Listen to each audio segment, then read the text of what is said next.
khada dan khadar, percaya kepada takdir atau ketentuan Allah. Ini juga perbincangan yang serius ini. Ada malahan aliran yang nggak mau memasukkan ini ke dalam kajian ke dalam rukun iman. Kenapa? Nanti di dalam aliran akidah ada yang namanya kelompok Jabariyah, ada kelompok Qadariyah. Ya, pernah dengar? Jabariyah dan Qadariyah? Belum ya? Nanti akan kita masuk secara lebih detail apa yang dimaksud dengan Qadariyah dan ada Jabariyah. Ada kelompok-kelompok tersebut begini, bahwa setelah Allah menciptakan kita, ya, Allah hanya pantau saja kita. Nah, ini betul. Pakai aja. Tulis. Ya. Catat semua itu. Apa dikerjakan? Nanti beri pertanggungjawaban di akhirat. Nampakin di sini, nampakin di video. Wah, ini pekerjaan kamu selama hidupnya sudah dicatat oleh malaikat. Ya, ini filenya. Berapa giga masuknya? Tergantung umur kita ya. Kalau umurnya ya cuman rendah tahun ya. Malahan kalau umurnya di bawah 15 tahun, ya, pas dikasih filenya masih kosong ya.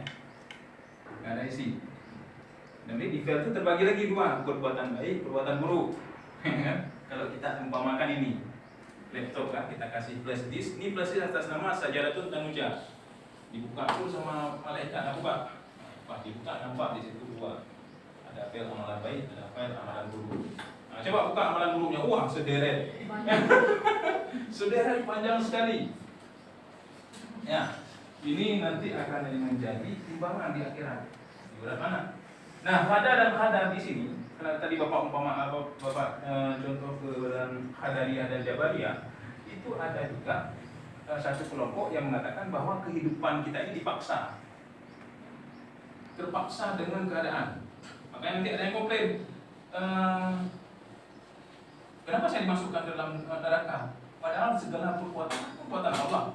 Saya kok digiring menjadi orang jahat. Saya kok digiring oleh Tuhan menjadi orang baik. Ya, sehingga gara-gara Tuhan menggiring saya menjadi orang jahat, saya masuk ke neraka. Gara-gara Tuhan menggiring saya ke arah yang baik, saya masuk surga.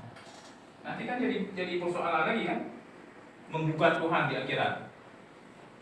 Ya Tuhan, katanya kan segala perbuatanmu. Kenapa Tuhan mengarahkan saya menjadi orang yang perbuatan tidak baik, sehingga nanti terseret saya ke neraka?